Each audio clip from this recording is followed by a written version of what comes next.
দেখছেন স্বাধীন সংলাপ, সৌজন্য আলোক হেলথ কেয়ার অ্যান্ড হাসপাতাল সহযোগিতায় বসুন্ধরা মেডিকেল সিটি। আজকে আপনাদের সাথে আছে আমি রেজন ফয়েজ এবং আমাদের আজকের আলোচনার বিষয় রাজনীতির গুণগত পরিবর্তন কতদূর। এই বিষয়টি দেওয়ার বিষয় যে শপথ নেওয়ার পর ৮ দিন হলো আজকে সরকার গঠিত হয়েছে, সরকার পরিচালনা হচ্ছে। সরকার কেমন করছে এখনই আসলে মন্তব্য করার কোনো সুযোগ নাই, কিন্তু মানুষ এই সরকারের মন্ত্রীরা কীভাবে কথা বলছেন, কিভাবে তাদের কার্যক্রম চালাচ্ছেন, ৮ দিন তো হলো, সেটি কিন্তু খেয়াল করছে। সেই সঙ্গে রাজনীতিবিদদের দিকেও কিন্তু মানুষের এক ধরনের আগ্রহের চোখ আছে, প্রত্যাশার চোখ আছে, যে এই যে একটা অনেক প্রত্যাশা নিয়ে একটি সংসদ নির্বাচন গেল, যারা নির্বাচিত হলেন তাদের আচরণ, তাদের যে রাজনীতির আগের যে পুরনো যে রীতিটা ছিল সেখানে গুণগত কোনো পরিবর্তন, যে প্রত্যাশা মাফিক যে পরিবর্তন সেটি হয়েছে কিনা সেই বিষয় নিয়ে জানার চেষ্টা করবো। সেই সঙ্গে কারেন্ট অ্যাফেয়ার যে বিষয়গুলো আছে সেগুলো তো থাকবে। আমাদের সঙ্গে দুজন আলোচক আছেন, একটু পরিচিত হয়নি। আমাদের সঙ্গে আছেন ব্রাহ্মণবাড়িয়া ২ আসনের সংসদ সদস্য ব্যারিস্টার রুমিন ফারহানা এবং আছেন দৈনিক আমার দেশ পত্রিকার ব্যবস্থাপনা সম্পাদক জাহিদ চৌধুরী। দুজনকে স্বাগত আমাদের অনুষ্ঠানে। এবং আমরা একটু মূল আলোচনা যাবার আগে আপনাকে অভিনন্দন এবং এমপি হওয়ার পর প্রথম আমাদের অনুষ্ঠানে এলেন। ব্যারিস্টার রুমিন ফারহানা, আপনাকে দিয়ে শুরু করি। এর আগে আপনি বিএনপি দলীয় সংসদ সদস্য ছিলেন, এবার স্বতন্ত্র সংসদ সদস্য হয়েছেন। পার্থক্য কি আসলে, মানে এখন কি একটা দলের সংসদ সদস্য থেকে একটু বেশি স্বাধীন মনে হয় কিনা? আপনাকে অসংখ্য ধন্যবাদ। পার্থক্য অনেক।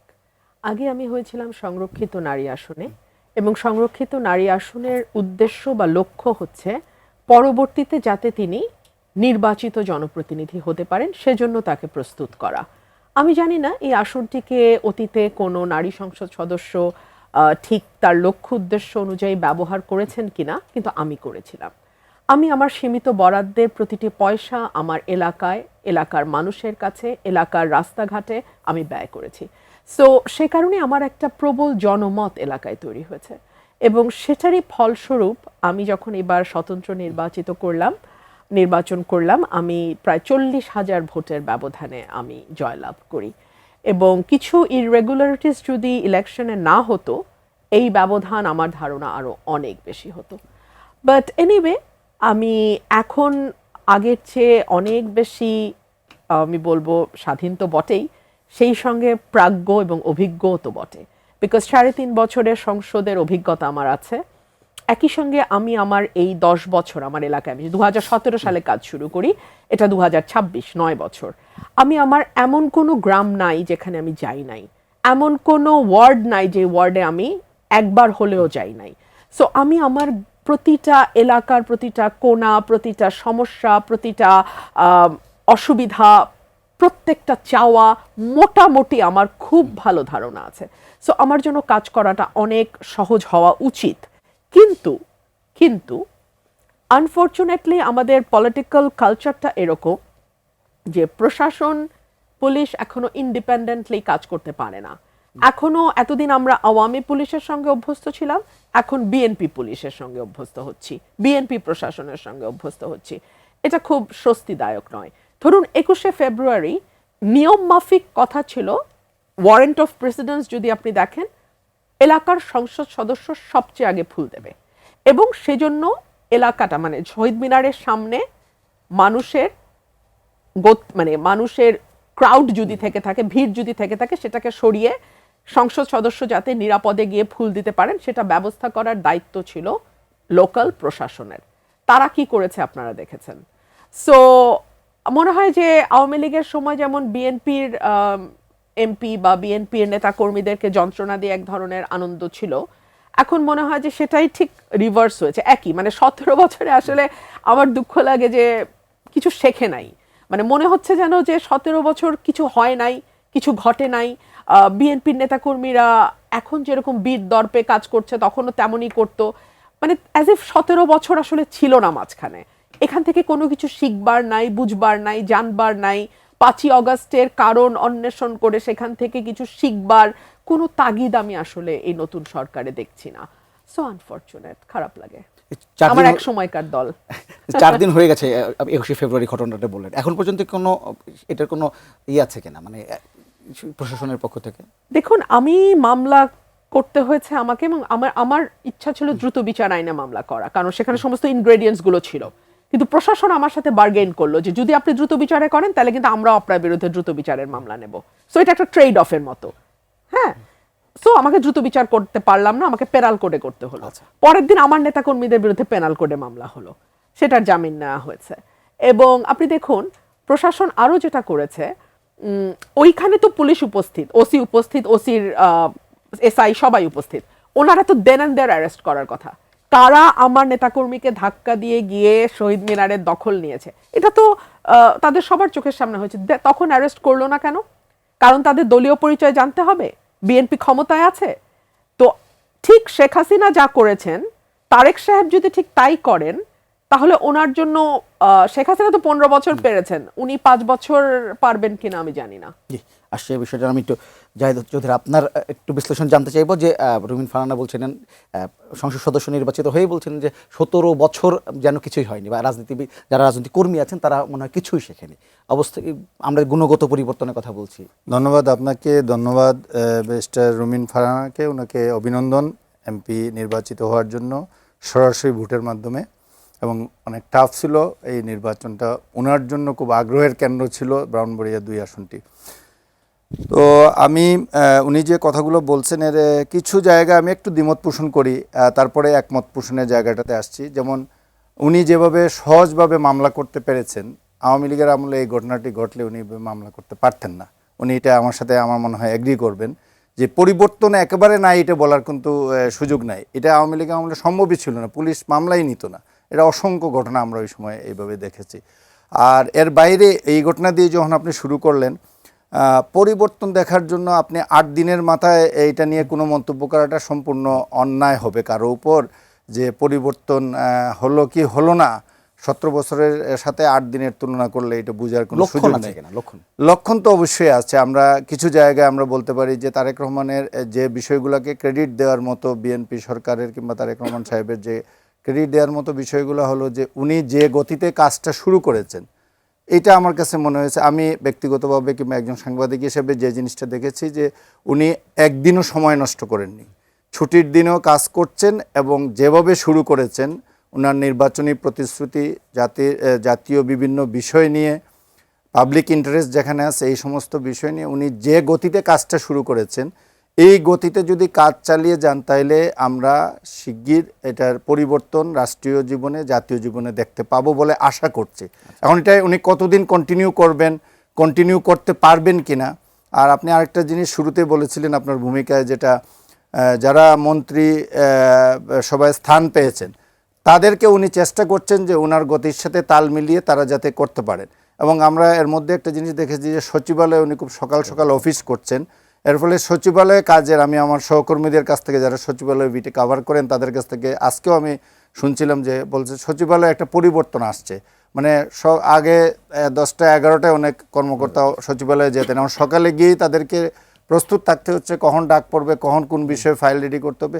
তো প্রশাসনিক কাজে এবং নীতিগত কিছু বিষয়ে উনি হাত দিয়েছেন। ইতিমধ্যে আমরা ফরেন মিনিস্টারকে খুবই তৎপর দেখেছি যে অ্যাম্বাসেডারদের সাথে, হাই কমিশনারদের সাথে ওনার বৈঠক হচ্ছে, বিভিন্ন ধরনের অ্যাক্টিভিটিস। আমরা সরকারকে একটা অ্যাক্টিভ মনে হচ্ছে যে এই গত 8 দিনে। তো এই গতিতে যদি তারা কাজগুলো করতে পারেন, এবং এইখানে কাজ করতে গিয়ে উনি পুলিশের ভূমিকার ব্যাপারে যেটা বলছেন, দেখেন পুলিশের ভূমিকার ব্যাপারে আমি যদি বলি সুনির্দিষ্টভাবে, কালকে সোহরাওয়ার্দী উদ্যানে একটা ঘটনা ঘটেছিল অভিযান চালাতে গিয়ে, এবং এটার প্রেক্ষিতে আজকে কিন্তু 4 জন পুলিশকে ক্লোজ করা হয়েছে, প্রত্যাহার করা হয়েছে। অভিযানটা কিন্তু ভালো লক্ষ্য উদ্দেশ্য নিয়ে করা হয়েছিল, কিন্তু করতে গিয়ে কিছু মিসেপ ছিল, যে কাজগুলো করা ঠিক হয় নাই। আমরা দেখেছি ফুটেজে যেগুলো দেখেছি, এবং এটাকে আইডেন্টিফাই করে যারা জড়িত তাদের বিরুদ্ধে তাৎক্ষণিক ব্যবস্থা নেওয়া হয়েছে। তো এইভাবে ঘটনা তো আপনি 18 কোটি লোকের ভিতর 18 কোটির উপর আপনি কন্ট্রোল আনতে পারবেন না, কিংবা প্রশাসনের পুলিশের উপর পারবেন না, মন্ত্রীদের উপরও পারছেন না, অনেকে অনেক কিছু বলে ফেলছে। কিন্তু তারপরের অ্যাকশনগুলো যদি কারেক্টলি নেওয়া যায় তাইলে এটার একটা ইম্প্যাক্ট আসবে। যেটা আমি বলতে পারি যে আমাদের যোগাযোগ মন্ত্রী যে মন্তব্য করেছিলেন, এটা সরকারের অন্য মন্ত্রীরাই এটা সমালোচনা করেছেন এবং এটাকে থামিয়ে দিয়েছেন। এটা ঠিক নয়, এরকম একটা মানে সরকারের পক্ষ থেকে একটা কথা বলার চেষ্টা করা হয়েছে, এটা ঠিক নয় বলে, মানে কোনো স্টেটমেন্ট করা হয়নি, বাট এটা আমরা লক্ষ্য করেছি। পুলিশের ক্ষেত্রে আজকে যেটা বললাম, তো এইরকম বিভিন্ন জায়গায় সরকারের তরফ থেকে বলা হচ্ছে। ইভেন আমরা দেখেছি যে 124টা অধ্যাদেশ যে পাশ করেছে অন্তর্বর্তীকালীন সরকার, সেগুলোকেও রিভিউ করতে হবে। আপনি জানেন যে পার্লামেন্টে 12 তারিখে পার্লামেন্ট বসছে, পার্লামেন্টে এমপি মহোদয়রা যাবেন, ওনারা এই 30 দিনের ভিতর 30 ওয়ার্কিং ডেজের ভিতর আইদার এগুলোকে রেটিফাই করতে হবে অথবা রিজেক্ট করতে হবে, রেটিফাই না হলে অটোমেটিক রিজেক্ট হয়ে যাবে। তো এই সমস্ত বিষয় আসা আছে, সরকারের সামনে অনেক কাজ আছে। এখন আমরা দেখতে চাই যে কাজগুলো, কিংবা ওনারা যে ঘোষণা দিয়েছিলেন এটা তাদের পলিটিক্যাল নির্বাচনী কমিটমেন্ট, ফ্যামিলি কার্ড করা, কৃষক কার্ডের ব্যাপারে, এগুলোর ব্যাপারে আমরা দেখছি খুব প্রম্পট অ্যাকশন হচ্ছে, কাজকর্ম হচ্ছে, কমিটি হচ্ছে এবং অ্যাক্টিভিটিস দেখছি। তো এই গতিতে তারা যদি কাজ করতে পারেন, ইকোনমিক সেক্টরে গভর্নমেন্ট খুবই একটা ফ্রাজাইল কন্ডিশনে দায়িত্ব নিছে, এইটাকে স্ট্রিমলাইনে আনা, এটাকে অল আউট একটা প্ল্যানিং করা, এই সমস্ত অনেক কাজ সরকারের সামনে। এটাকে তারা যদি ঠিকমতো করতে পারেন তাহলে হয়তো এটার একটা রেজাল্ট আমরা দেখতে পারবো প্রাইমারিলি। আর ব্যক্তিগতভাবে প্রধানমন্ত্রী হিসেবে তারেক রহমান কিছু পদক্ষেপ নিয়েছেন, যে আর্লি অফিসে যাওয়া, রাস্তায় ব্লকেট সৃষ্টি না করা, কম সিকিউরিটি নিয়ে চলা, এই সমস্ত বিষয়গুলো এগুলোও প্রশংসিত হয়েছে। এগুলোকে যদি লোক দেখানো না হয়, সত্যি সত্যি এগুলো কন্টিনিউ করে, তাইলে পাবলিক পারসেপশন অন্য মন্ত্রীরা ওইগুলো করার সাহস পাবে না, পাবলিকের হ্যারাসমেন্টটা কম। এই বিষয়টা আমি একটু ব্যারিস্টার রুমিন ফারহানা আপনার মন্তব্য জানতে চাই যে 8 দিনে সরকারের সমালোচনা করার জায়গাটা আসলে আছে কিনা। আবার বলছিলেন যে এই ফ্যামিলি কার্ড সহ নানা কাজগুলো খুব জোর সোরে শুরু হয়ে গেছে, এটার ফলাফল হয়তো সামনে পাবো আমরা। নিশ্চয়ই, নিশ্চয়ই, নয় কেন। আমি একটা একটা করে ওনার পয়েন্টগুলো লিখছিলাম। উনি বলেছেন আওয়ামী আমলে মামলা করা সম্ভব হতো না, সে কারণেই তো আসলে 2000 প্রাণ এবং 30,000 আহত রক্তের বিনিময়ে 5ই অগস্ট, তাই না? হতো না বলেই তো আমাদের দীর্ঘ 17 বছরের আন্দোলন সংগ্রাম। আমার ভাল লাগতো যদি আমি ভাইকে ওই সময় আমার টক শোতে সঙ্গী হিসেবে পেতাম, কিন্তু আসলে কেন জানি তখন আর ভাইকে পাইনি। আমার কপালটাই খারাপ। আমার কপাল ছিল আওয়ামী লীগের একজন সুশীল এবং একজন আওয়ামী লীগের কর্মীর সঙ্গে বা নেতার সঙ্গে বসে টকশো করা। আসলে তখন যদি আরো অনেক বেশি মানুষ বলবেন, আপনার সময় বলবেন, আরো বেশি বেশি মানুষ যদি কথা বলতো, আরো বেশি বেশি মানুষ যদি লিখতো, আরো বেশি বেশি মানুষ যদি মুখ খুলতো, আরো বেশি বেশি মানুষ যদি প্রতিবাদ করতো, হয়তো 17 বছরটা 5 বছরে নেমে আসতো, হয়তো 7 বছরে নেমে আসতো। মানে এত লম্বা সময় শেখ হাসিনা হয়ে উঠতে পেরেছিলেন বিকজ তার পেছনে অনেক স্টেট মেশিনারিজকে আমরা যেরকম দেখি, একই সাথে সফট পাওয়ারদেরকেও আমরা কাজ করতে দেখেছি। 2 হচ্ছে 8 দিন is too early to make a comment. Yes, of course 8 day is very too short term to make any comment, but at the same time morning shows the day. So I hope and I pray যে এই সরকার 8 দিনের যেই নমুনাই দেখাক না কেন, আগামী 5 বছর আরও বেশি আমাদের রাজনীতির যে পরিবর্তনের স্লোগান আমরা দিয়েছি, রাজনৈতিক ধারার পরিবর্তনের যে স্লোগান আমরা দিয়েছি, সরকারের নেচার পরিবর্তনের যে স্লোগান আমরা দিয়েছি, আমি আশা করব নিশ্চয়ই সরকার সেটা মাথায় রাখবে। ফরেন মিনিস্টারের কথা আমার ভাই বলছিলেন। আচ্ছা, ফরেন মিনিস্টার ঠিক কোন ক্রাইটেরিয়াতে ফরেন মিনিস্টার হলেন? আমার ট্যাক্সের টাকায়, আমাদের ট্যাক্সের টাকায় যেহেতু মন্ত্রীদের বেতন ভাতা হয়, এই প্রশ্ন তো আমি রাখতেই পারি। মানে বিএনপি ধরুন কয়েক মাস আগে যিনি উপস্থিত থাকলে মিটিং করবে না বলে ঘোষণা দিয়েছেন, ঠিক তিনি এখন কোন জাদু মন্ত্র বলে ফরেন মিনিস্টার হলেন, এই প্রশ্ন যদি আমি আমার ভাইকে করি, কারণ উনি যেহেতু সাংবাদিক, ওনার কাছে তথ্য থাকতেই পারে, আমি ওনার কাছে এই প্রশ্নটি রাখছি যে ফরেন মিনিস্টার ঠিক কি ক্রাইটেরিয়ার বেসিসে ফরেন মিনিস্টার হলেন। আর ফ্যামিলি কার্ডের ব্যাপারে certainly it's a very good initiative, why not, আমার মনে হয় চমৎকার ইনিশিয়েটিভ। কিন্তু একই সঙ্গে সিপিডির একটা হিসাব বলছে যে 50 লক্ষ পরিবারকে যদি আপনি এর আওতায় আনতে চান, আপনাকে বছরে ব্যয় হবে 9,600 থেকে 12,000 কোটি টাকা। আমি অন অ্যান অ্যাভারেজ 10,000 কোটি টাকা ধরি। তাহলে আমাদের বর্তমান সরকারের যেই পরিকল্পনা 5 কোটি পরিবার, তাহলে বছরে আপনার খরচ হচ্ছে 1 লক্ষ কোটি টাকা। এখন এই 1 লক্ষ কোটি টাকার যোগানটা আসবে কোথা থেকে? আমরা ইতিমধ্যেই সবাই জানি আমাদের আয়কর বা ট্যাক্সের মানে ট্যাক্স পাওয়ার হার খুবই কম। ট্যাক্স জিডিপি রেশিও দক্ষিণ এশিয়া বাংলাদেশের সবচেয়ে কম। আমাদের ট্যাক্সের করের আওতা আমরা বাড়াই না, কিন্তু যারা ট্যাক্স দেয় তাদের উপরই বারবার ট্যাক্স চাপাই এবং ট্যাক্স ফাঁকি দেওয়ার মানে অসংখ্য নজির আছে। সো এরকম একটা অবস্থায় আপনি এই বাড়তি 1 লক্ষ কোটি টাকা যোগান দেওয়াটা সোর্স অফ মানি কি হবে? 1। 2 হচ্ছে কেবল তো সোর্স অফ মানি না, আমাদের সোশ্যাল সেফটি নেটের আওতায় বয়স্ক ভাতা, বিধবা ভাতা, প্রতিবন্ধী ভাতা চালু ছিল। এখন এটার সঙ্গে ওটা কি যুক্ত হবে, নাকি ওই ভাতাগুলো বন্ধ হয়ে ফ্যামিলি কার্ড চলবে? আমরা পরিষ্কার না। 3 হচ্ছে আজকে প্রথম আলোতে একটা ছবি বের হয়েছে, দেখেছেন নিশ্চয়ই, রমজানে নিত্য প্রয়োজনীয় জিনিসের যেই মানে দাবা হচ্ছিল উত্তরাতে, সেখানে কাড়াকাড়ি করতে গিয়ে একজন নারী আহত হয়ে পড়ে গেছেন, কারণ ট্রাকটা চলে যাচ্ছিল, কারণ এত এত কাড়াকাড়ি হচ্ছে। সো মানুষের অর্থনীতির অবস্থা ভালো না। হ্যাঁ, দ্রব্যমূল্য আপনি কি করে নিয়ন্ত্রণে আনবেন সেটা ডে 1 থেকে কাজ করতে হবে এই সরকারকে, বিকজ অলরেডি তো আমাদের নৌ সড়ক পরিবহন মন্ত্রী বলেছেন যে সমঝোতার ভিত্তিতে চাঁদা নেওয়া যাবে। ওটা আসলে চাঁদা না। সো আসলে আমি ঠিক জানি না, এই সমঝোতার ভিত্তি যদি চলতে থাকে তাহলে মূল্যস্ফীতি নিয়ন্ত্রণ করাটা সত্যি কঠিন হবে, কারণ একেবারে উৎপাদক থেকে শুরু করে ভোক্তা পর্যন্ত যেতে যতগুলো স্তর পার হতে হয়, প্রতি স্তরে স্তরে যদি আপনাকে 5 টাকা 10 টাকা 100 টাকা হারে কি স্পিড মানি বলবো, চাঁদা বলবো, না কি বলবো, সমঝোতার টাকা দিতে হয়, তখন আসলে সেটা ভোক্তার কাছে গিয়ে কতটুকু পড়ে সেটা একটা বড় প্রশ্ন। জি জয় চৌধুরী, মনে হয় কিছু প্রশ্ন আছে আপনার কাছে। আমি একটা একটা করে ওনাকে বলি। উনি প্রথমত আমাকে উদ্দেশ্য করে কিছু কথা বলছেন। উনি হয়তো উনি জানেন না যে আমি 2001 সাল থেকে টকশো করি। যখন আমি একটা হোস্ট ছিলাম বিটিভির একটা টকশোতে 2001 সালে, আর টেলিভিশনে আমি কাজ করি 91 থেকে। 91 থেকে আমি 98 পর্যন্ত বিটিভির নিউজের প্রডিউসার হিসেবে কাজ করছিলাম, পিছনে কাজ করতাম, আর সামনে আসছি আমি 2001 সালে। আর 2014 পর্যন্ত আমি রেগুলার টকশোতে অ্যাটেন্ড করতাম। 2014তে আমি ব্ল্যাক লিস্টেড হয়ে যাই আওয়ামী লীগ সরকারের আমলে, এবং 18 পর্যন্ত মাঝে মধ্যে 2-1টা চ্যানেল ডাকতো। 18 পর থেকে আমি টোটালি বন্ধ ছিলাম।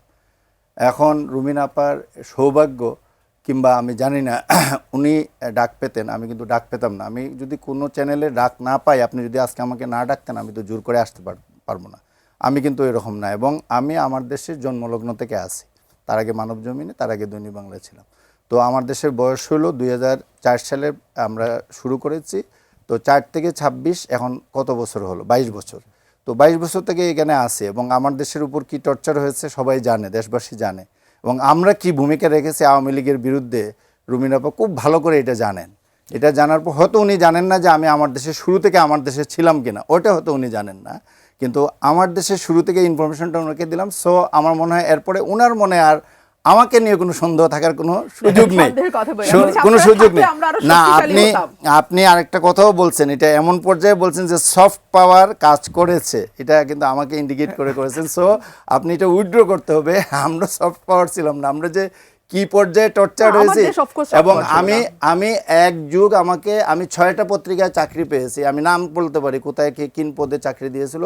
প্রত্যেকটা জায়গা থেকে এজেন্সির লোকজন, ডিজিএফআই এনএসআইর লোকজন আমি জয়েন করার পরে কিংবা জয়েন করার আগে আমাকে জয়েন করতে দেওয়া হয়নি। এটা হলো আমি বলে নিলাম যে আমরা কিভাবে আওয়ামী লীগ আমলে এসেছিলাম, এবং আমরা ভোকাল বরাবরই ছিলাম, সবসময় ছিলাম, এবং মামলা মোকদ্দমাও ফেস করতে হয়েছে। এনিওয়ে, তার চেয়ে রুমিন আপাকে আমরা অনেকটা ভালো আওয়ামী লীগ আমলে, যদি আপনি সফট পাওয়ারের কথা বলেন তাইলে আমি অন্য অভিযোগও নিয়ে আসতে পারি। যাই হোক, সেটা আমি বলতে যাব না।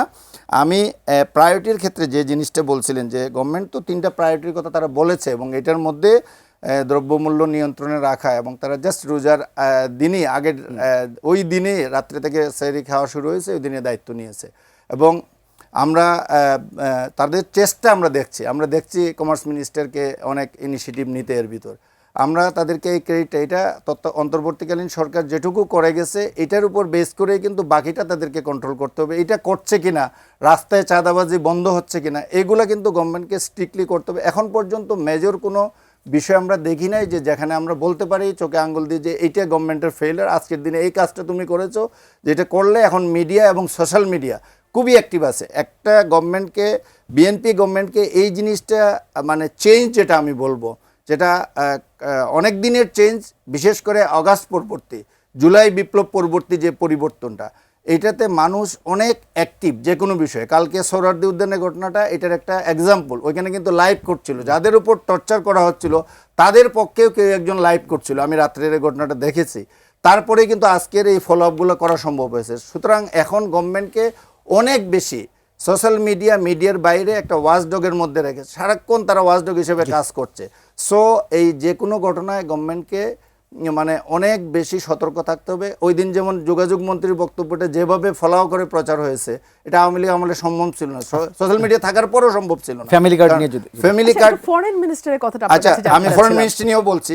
ফ্যামিলি কার্ডের বিষয়টা উনি কয়েকটা বিষয় বলছেন, যে আমি গভর্নমেন্টের বক্তব্যটা শোনার চেষ্টা করেছি, এটা নিয়ে তারা যে ব্রিফিং হয়েছে, তারা বলছেন যে এখন যেগুলো চালু আছে এটা কন্টিনিউ হবে, কিন্তু এগুলা পর্যায়ক্রমে এক ফরম্যাটে নিয়ে আসা হবে। এখন যাদের আছে তাদেরকে হয়তো দিবে না, নতুনদের হয়তো এই কার্ডটা দিবে, এবং পর্যায়ক্রমে এটা এই সবগুলাকে একটা ফরম্যাটে নিয়ে আসা হবে। এবং তখন হয়তো আমাদের 8 লক্ষ কোটি টাকার বাজেট আছে, আমাদের এখন টোটাল বাজেটটা এটা হয়তো 5 ইয়ার্সে গিয়ে এটা 50 লাখে গিয়ে দাঁড়াবে ফ্যামিলি কার্ড, তখন গিয়ে হয়তো এই পরিমাণ টাকার দরকার পড়বে, এখনই এই পরিমাণ টাকার দরকার পড়ছে না। আর ফরেন মিনিস্টারের বিষয়টা বিএনপি কেন বানিয়েছে এটা উনি ভালো করেই জানেন, উনি একজন আইন প্রণেতা হিসেবে ভালো করেই জানেন। এটা টোটালি প্রাইম মিনিস্টারের এখতিয়ার, উনি কাকে মন্ত্রী করবেন উনি উনাকে চাইলেও করতে পারতেন। আমরা তো মনে করছিলাম উনি হয়তো যাবেন, এরকম আশা করছিলাম। এটা কিন্তু রাইট আছে, উনাকে করলে কিন্তু উনি রাজি হলে আর কারো কিছু বলার ছিল না, যাকে অফার করবেন উনি গেলে। তো গভর্নমেন্ট যদি উনাকে অফার করে থাকে ডক্টর খলিলুর রহমানকে, তাইলে ডক্টর খলিলুর রহমানের মেধা, যোগ্যতা এবং এই মুহূর্তে বিএনপিতে আরও যারা মন্ত্রিসভায় ঢুকেছেন তাদের কারোর চেয়ে কম নয়, এটুকু আমি সার্টিফাই করতে পারি। সুতরাং আমি মনে করব বাংলাদেশের মতো উনার মতো একজন যোগ্য ব্যক্তিকে তারেক রহমান ফরেন মিনিস্টার হিসেবে চুজ করে আলটিমেটলি উনি সঠিক সিদ্ধান্ত নিয়েছেন, আমার ব্যক্তিগত মতামত এটা। এবং এটার পক্ষে আপনি বললে আমি অনেক যুক্তি দিতে পারি। উনি অন্য কোনো জায়গায় বলতে পারেন যে ওনাকে নিয়ে সেই বিষয়গুলো আসতে বিরতিতে যাব, কিন্তু আমি খুব ছোট্ট একটা ইয়ে ছিল, আমি জানি উনি বিষয়টা অ্যাড্রেসই করলেন না। আমি বলেছিলাম যেই ব্যক্তিকে উপস্থিত থাকলে বিএনপি মিটিং করবে না বলেছিল, তাকে কেন ফরেন মিনিস্টার? আমি তার যোগ্যতা নিয়ে প্রশ্ন তুলিনি। উনি দিয়েছেন, উনি বলছেন যে আমার সম্পর্কে একজনের ভিন্ন মত থাকতে পারে, এই মতের পরিবর্তন হতে পারে। উনি নিজেই এই প্রশ্নটা কিন্তু সাংবাদিকরা ওনাকে ভেরি ফার্স্ট ডে করেছিল, উনি সেটা বলছেন যে এই পরিবর্তন হতে পারে আমার মতে। বাট উনি বিএনপির সাথে ভেরি মাচ টাচ, আপনি অনেকগুলো ঘটনা আপনি জানেন। লাইনস এর ব্যাপার আছে, রিডার্স প্রেমিস বলে একটা ব্যাপার আছে, একই রকম ভাবে ভিউয়ার্স প্রেমিসও একটা ব্যাপার আছে।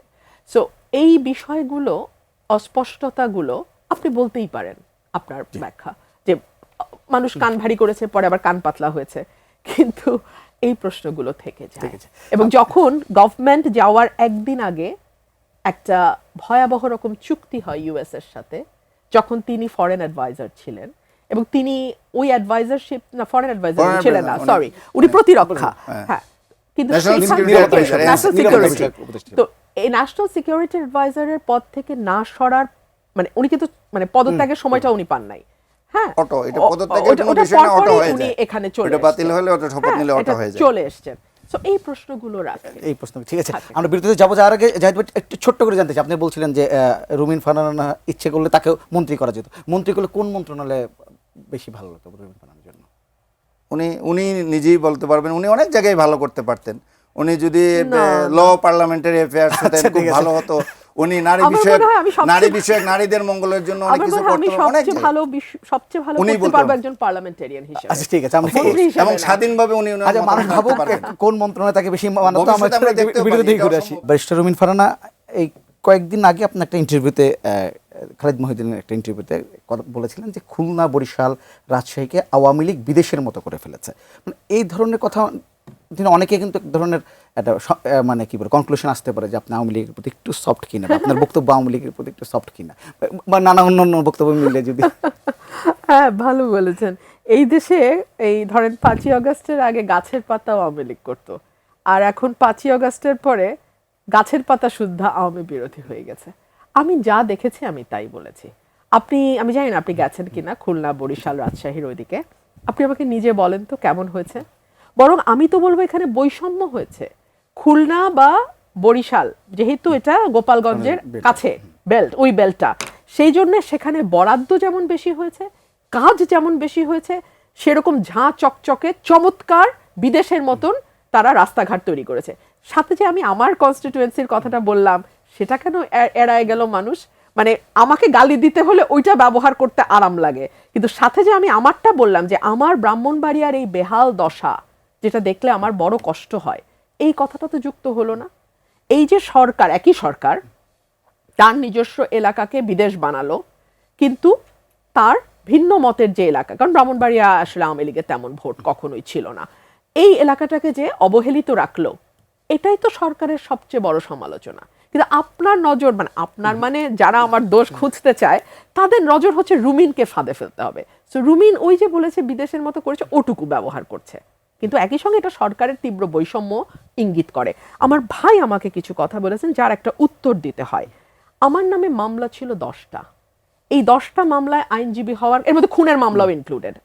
28 অক্টোবরে জজ সাহেবের বাড়ি ভাঙচুর এবং মানুষ হত্যার মামলাও 28 অক্টোবরের পর আমার নামে হয়েছে। আমি জামিন পেয়েছি কারণ আমি সুপ্রিম কোর্টের একজন সিনিয়র আইনজীবী, আমি একজন নারী। এই সকল কিছুর বিবেচনায় অনেকেই জামিন পেয়েছেন, আমিও তাদের একজন।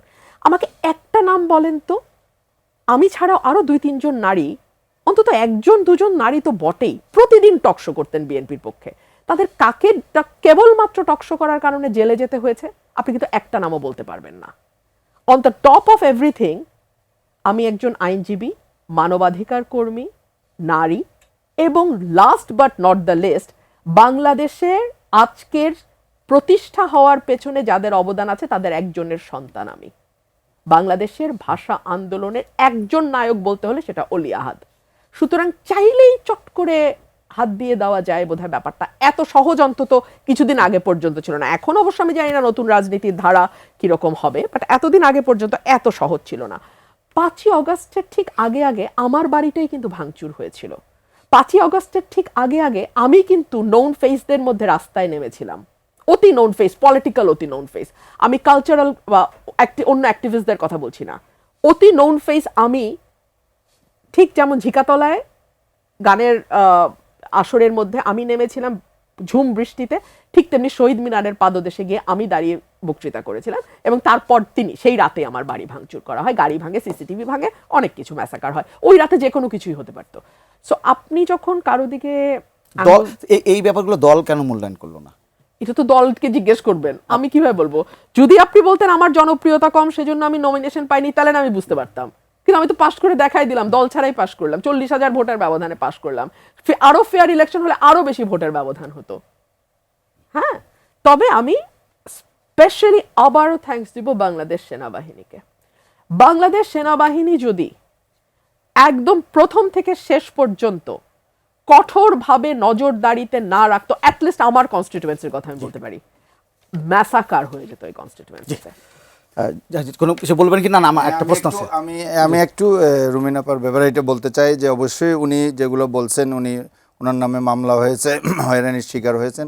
তবে আমার মনে হয় যে উনি বিএনপির সাথে এখন নাই বলে এত সহজভাবে ওনার অন্য সহকর্মীদের, নারী সহকর্মীদের বিষয়টা অস্বীকার করতে পেরেছেন। এটা মনে তাদের প্রতি একটু অবিচার হবে, কারণ আরো অনেক নারী শুধু টকশো করার কারণে, শুধু টকশো করার কারণে ঠিক আছে জেলে যেতে হয়েছে, সেটা হয়তো হতে পারে, কিন্তু অনেক নারী, এই শাম্মী, পাপিয়া, এরা অনেক আগে জেল কেটেছে, একবার না একাধিকবার জেলে গেছে, অনেক করার কারণে। এখন টকশুর কারণে নিয়েছে কি কারণে নিয়েছে তা জানি না, কিন্তু তারা অসংখ্যবার অনেক নারী বিএনপির ভিতর তারা জেল কেটেছে। এটা একটা বিষয়। আর একটা বিষয় যেটা বলছিলেন, ঠিক আছে, আপনি আপনার পরের প্রশ্নটা করুন। আমার প্রশ্ন হচ্ছে, আমি এই ব্যাপারটাতে বের হয়ে একটু, আজকে একটা বড় গত 2 দিন ধরে আলোচনা আসছে, রাষ্ট্রপতি একটা ইন্টারভিউ দিয়েছেন একটা পত্রিকায়, আপনি ইন্টারভিউ নিশ্চয়ই পড়েছেন। সেক্ষেত্রে মন্তব্য জানতে চাই, এবং একটা জিনিস জানতে চাই, উনি আজকে যে মন্তব্য বলেছেন যে বিএনপি যদি চায় যে তিনি রাষ্ট্রপতি থাকবেন তাহলে উনি থাকতে পারেন, উনি এবং যদি চায় তিনি চলে যাবেন। আপনার কাছে মনে হয় যে আমি যে খলিলুর রহমানের যদি ব্যাপারটা নিয়ে আসি, যে বিএনপি কি এই রাষ্ট্রপতিকে রেখে দিতে পারে এমন কোনো সম্ভাবনা আছে কিনা? দেখেন, আমি এখানে 2-3টা বিষয় বলতে চাই। 1 নম্বর কথা হলো যে বিএনপি চাইবে কিনা এটা বিএনপির নেতৃত্বই ভালো বলতে পারবে, এটা আমি বলতে পারবো না, কিংবা আমি এখানে সাজেশন দেওয়ারও কেউ নেই। কিন্তু আমি যতটুকু বুঝি যে বিএনপি তাকে কন্টিনিউ করতে চাইবে না, কারণ আপনি আরেকটা দলের নির্বাচিত, আওয়ামী লীগের মতো একটা দলের নির্বাচিত রাষ্ট্রপতি, যিনি আওয়ামী লীগের একবারে পরীক্ষিত একজন নেতা বিভিন্নভাবে, তাকে রাষ্ট্রপতির মতো একটা জায়গায় রেখে দিয়ে তার সরকার পরিচালনা করবে, এটা আমার বিশ্বাস হয় না। এটা আমার বিশ্বাস হয় না। উনি বলতে পারেন, উনি কিন্তু এটাও বলেছিলেন যে আমি নির্বাচনের পরে আমি স্বেচ্ছায় চলে যেতে চাই, আমাকে স্বেচ্ছায় চলে যাওয়ার সুযোগটা করে দিন। উনি আগেই চলে যেতে চেয়েছিলেন, অন্তর্বর্তীকালীন সরকার ওনাকে দেয় নাই, উনি নির্বাচনের পরে চলে যাওয়ার কথা বলছেন, আবার এখন এসে এই কথাও বলছেন। তবে ওনার যে সাক্ষাৎকার, এটা নিয়েও আমার কিছু অবজারভেশন আছে।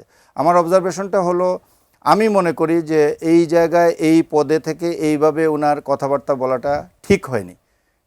কেন হয়নি?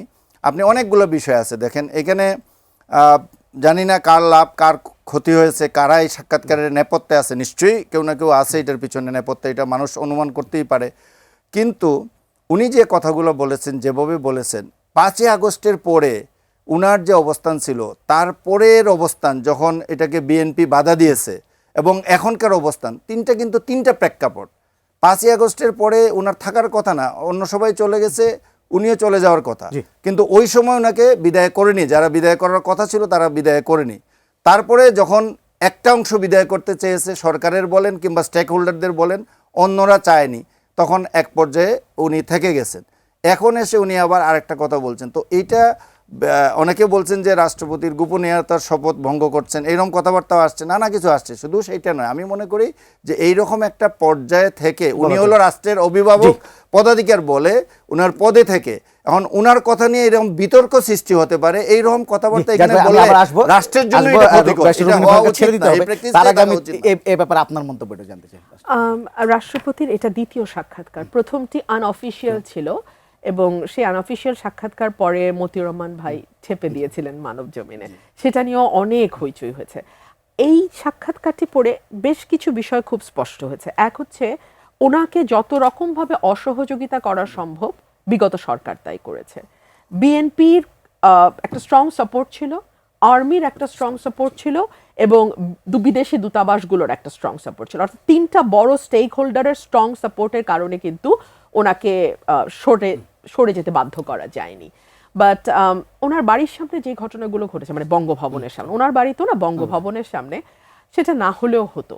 উনি যেই বর্ণনাটা দিয়েছেন 22শে অক্টোবরের, সেটা মানে একটু ভয়ানক বর্ণনা আর কি, যে ওনার ভাষ্য মতে গণভবনে যা হয়েছে ঠিক সেরকম একটা পরিকল্পনা তাকে ঘিরেও হচ্ছিল এবং গণভবনে যেহেতু সাবেক প্রধানমন্ত্রী চলে যেতে পেরেছে, ওনারটা তো আর উনি যেতে পারছেন না, অর্থাৎ ওনাকে একেবারে আটকে ফেলে একরকম মব তৈরি করা, এটা বোধহয় না হলে ভালো হতো। কারণ আমরা তো একটা পরিবর্তনের কথা বলছি বারবার। দেখুন, আমরা যতবার পরিবর্তনের কথা বলি, বলা হয় যে আমরা হয়তো বা আগের সরকারের প্রতি সফটনেস দেখাচ্ছি। বিষয়টি তা নয়। আগের সরকার এগুলো এগুলো এগুলো করেছে বলেই তো আমরা এই অভ্যুত্থানটা করেছি, এবং অভ্যুত্থানটা করেছি অনেক স্বপ্ন নিয়ে। বাংলাদেশের রাজনীতিকে মোটামুটি একটা সঠিক ট্র্যাকে তুলবার একটা স্বপ্ন, মানুষের স্বাধীন চিন্তার একটা স্বপ্ন, মত প্রকাশের একটা স্বপ্ন। এখন এই মত প্রকাশ করতে গেলে আপনি যদি ট্যাগিং শুরু করেন, আপনি যদি মব শুরু করেন, তাহলে তো আসলে আমি আগাতে পারবো না, বাংলাদেশটা আর আগাবে না, এটুকুই বলি। জাহিদ চৌধুরী, যদি গুণগত রাজনীতি, গুণগত পরিবর্তনের কথা বলছি, 12ই মার্চ নতুন সংসদ শুরু হচ্ছে। তো সংসদ অধিবেশনে এবারকে আপনি কোন পরিবর্তন, কি ধরনের পরিবর্তন হতে পারে, বা কতটা জমজমাট হবে, কিংবা কতটা উত্তেজনা সেখানে হতে পারে, যেহেতু শক্তিশালী বিরোধী দল আছে? দেখেন, 2008 সালে যে পার্লামেন্ট নির্বাচন হয়েছিল, 8ম পার্লামেন্ট নির্বাচনের পরের এই যে 3টি পার্লামেন্ট, সাজানো 3টা পার্লামেন্ট, এইগুলা জনমনে কোনো আগ্রহ সৃষ্টি করতে পারেনি। একতরফা নির্বাচন 14, 18 কিংবা 24-এ নির্বাচন ছিল। আপনি জানেন, অনেকবার এটা বলা হয়েছে আমির নির্বাচন সর্বশ্রেষ্ঠ হয়েছে, তার আগে রাতের ভোট হয়েছে, তার আগে বিনা ভোটের নির্বাচন হয়েছে 2014-তে। সো এগুলা জনগণের, সাধারণ মানুষের মধ্যে এটা কোনো আকর্ষণও সৃষ্টি করতে পারেনি। ওখানে ওই রকম কোনো ডিবেটও হয়নি, আলোচনা হয়নি, সব কিছুই ছিল একতরফাভাবে একটা রুটিন ওয়ার্ক হতো। এই তুলনায় এইবার মনে হচ্ছে, যদিও এইবার আওয়ামী লীগ নেই, কিন্তু আওয়ামী লীগের বাইরেও যারা একটা বড় বিরোধী দল হিসেবে জামাতে ইসলামী এবং এনসিপি 77 সিট নিয়ে পার্লামেন্টে আছে, আরও 7 জন স্বতন্ত্র সংসদ সদস্য আছেন, তারাও স্বাধীনভাবে কথা বলতে পারবেন। তো সেই বিবেচনায় 84 জনের এই বিরোধী দল, 85 জন, আরেকজন হাত পাকার ইসলামী হাত পাকার আছেন প্রার্থী। তো সব মিলে এইবারের পার্লামেন্ট আশা করা যায় অনেক জমজমাট হবে এবং এখানে ডিবেট বেশি হবে, আলোচনা হবে। এবং শুধু তাই নয়, 12ই মার্চে যে পার্লামেন্ট বসছে, শুরুতেই পার্লামেন্টের এখন কোনো স্পিকার নাই। বিদায়ী পার্লামেন্টের স্পিকার জেনারেলি কিংবা ডেপুটি স্পিকার প্রিজাইড করেন, এই 2 জন নাই। তার অনুপস্থিতিতে কার্যপ্রণালী বিধি অনুযায়ী একজন সিনিয়র মেম্বার প্রিজাইড করবেন। ফার্স্ট সেশনে প্রিজাইড করার পরপরই উনি ওনার সভাপতিত্বে একজন স্পিকার, ডেপুটি স্পিকার, এই নির্বাচনটা সম্পন্ন হবে। তারপরে উনি নতুন ডেপুটি স্পিকার ওনারা আবার শপথ নিতে হবে, ওনার প্রেসিডেন্টের কাছে শপথ নেবেন, নিলে পর পার্লামেন্ট ভবনেই এই শপথটা হবে। তারপরে ওনারা স্পিকার নতুন সেশন শুরু করবেন। এবং এই পার্লামেন্টে দেখেন আরেকটা খুবই গুরুত্বপূর্ণ কাজ রয়ে গেছে। এই যে অন্তর্বর্তীকালীন সরকার 18 মাসে যতটুকু আমি জানি, ফিগারটা আমি ভুল না করলে 124টা অধ্যাদেশ জারি করে গেছে, যেগুলো পার্লামেন্টের অনুপস্থিতিতে যে আইনগুলো হয় সেগুলোই অধ্যাদেশ, প্রেসিডেন্টের স্বাক্ষরে ক্যাবিনেটের অ্যাপ্রুভেল এটা হয়। এই অধ্যাদেশগুলোকে রেটিফাই করতে হবে, এটাকে রেটিফাই বলে, এবং রেটিফাই করার জন্য 30 ওয়ার্কিং ডেজ আপনার সময় আছে। 30টা কার্য দিবসের ভিতরে এইগুলা যদি অনুমোদন আপনি না করেন তাইলে এটা অটোমেটিক এটা বাতিল হয়ে যাবে। হয় আপনাকে অনুমোদন করতে হবে, এটা কারেক্টেড ওয়েতে করতে পারেন, অ্যাজ ইট ইজও করতে পারেন, এটা পার্লামেন্টের এখতিয়ার আছে। সো পার্লামেন্টের হাতে অনেকগুলা কাজ। তার বাইরে আরেকটা জিনিস আপনি জানেন ভালো করে, যে সাংবিধানিক পরিষদ, এই সাংবিধানিক পরিষদ কাজ করবে কিনা এটা নিয়ে বিএনপি শপথ নেয় নাই, বিরোধী দল শপথ নিয়েছে, এই একটা ডিবেটও রয়ে গেছে এর বাইরে। এটার ব্যাপারেও কিন্তু ওইখানেও বলা আছে যে 180 ওয়ার্কিং ডেজের ভিতর সাংবিধানিক পরিষদ সংবিধান যে সংস্কারগুলোর প্রস্তাব করছে, বিশেষ করে সংবিধান সংশ্লিষ্ট যে সংস্কারগুলো আছে জুলাই সনদে, সেইগুলোর ইমপ্লিমেন্ট করতে হবে। সুতরাং ওইটা নিয়েও কাজ করতে হবে পার্লামেন্টে। এরপরে আপনার বাজেট রিভিউর বিষয় আছে। বাজেট আপনি জানেন অন্তর্বর্তীকালীন সরকার করে গেছিল বাজেট, এটা পার্লামেন্টে আসে না, এটা একটা রিভিউর বিষয় থাকে। হয়তো তারা রিভিউতে যেতেও পারে, আবার না গিয়ে তারা একেবারে আরও 1 মাস পরে নেক্সট সেশনে এসে হয়তো এটাকে রিভাইজ বাজেট যেটাকে বলে সেটা করতে পারে। তো পার্লামেন্টের হাতে কিন্তু অনেক কাজ, কিন্তু এই প্রচুর ব্যস্ততা। ব্যস্ততার মাঝখানে সংস্কার এবং বলছেন সংবিধান পরিষদ সবকিছু মিলে এইটা নিয়ে উত্তেজনা ছড়ানো, মানে আমি সংসদ বলছি না, সংসদের বাইরে এসেও উত্তেজনা ছড়ানোর আশঙ্কা আছে কিনা? এটা তো আছেই অবশ্যই, এটা নিয়ে একটা বিরোধ তো লেগেই আছে। কিন্তু আমি মনে করি, ব্যক্তিগতভাবে মনে করি যে সরকার যদি সংস্কার যে প্রস্তাবগুলো আছে, এবং তারা বারবার বলছে যে আমরা যেখানে স্বাক্ষর করেছি এগুলো আমরা বাস্তবায়ন করব, এর পাশাপাশি আমাদের 31 দফাতে যা আছে সংস্কার প্রস্তাব সেগুলো আমরা পর্যায়ক্রমে বাস্তবায়ন করব। তারেক রহমান, প্রধানমন্ত্রী তারেক রহমান এটা ক্লিয়ারলি বলেছেন ওনার বক্তৃতায়।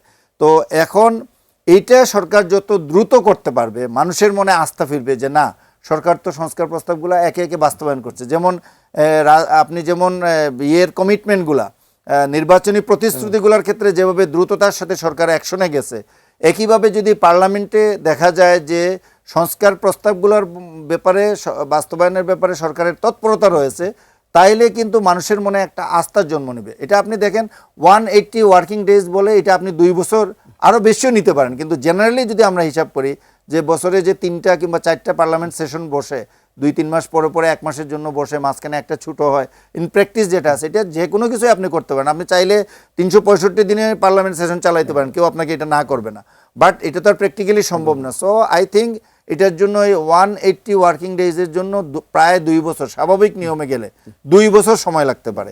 তো আপনি 2 বছরেরটা যদি 1 বছরে করে ফেলেন, আগামী 1 বছরের মধ্যে এই সংস্কারের বিষয়গুলো যদি আপনি সেটেল করে ফেলেন, তাইলে এটা নিয়ে বেশি বড় ধরনের কোনো বিরোধ হবে না। কিন্তু যদি দেখা যায় যে সরকার টোটালি এখানে সময় দিতে পারলো না, তো এখানে আমি একটা জিনিস আপনাকে বলছি, আসলে ফার্স্ট সেশনে ওই আইনগুলো ঠিকঠাক করতে গিয়ে, যেগুলো অন্তর্বর্তী সরকার করে গেছে, ওইগুলা করতে গিয়ে আপনার সরকারের খুব একটা সময় পাবে না ওইখানে নজর দেওয়ার। এখানে হয়তো সেকেন্ড সেশন থেকে গভর্নমেন্ট সময় দিতে পারবে, কিন্তু তখন আবার আরেকটা ইস্যু চলে আসবে যে বাজেট সেশন, কারণ এরপরে সেশনটাই হবে কিন্তু বাজেট সেশন।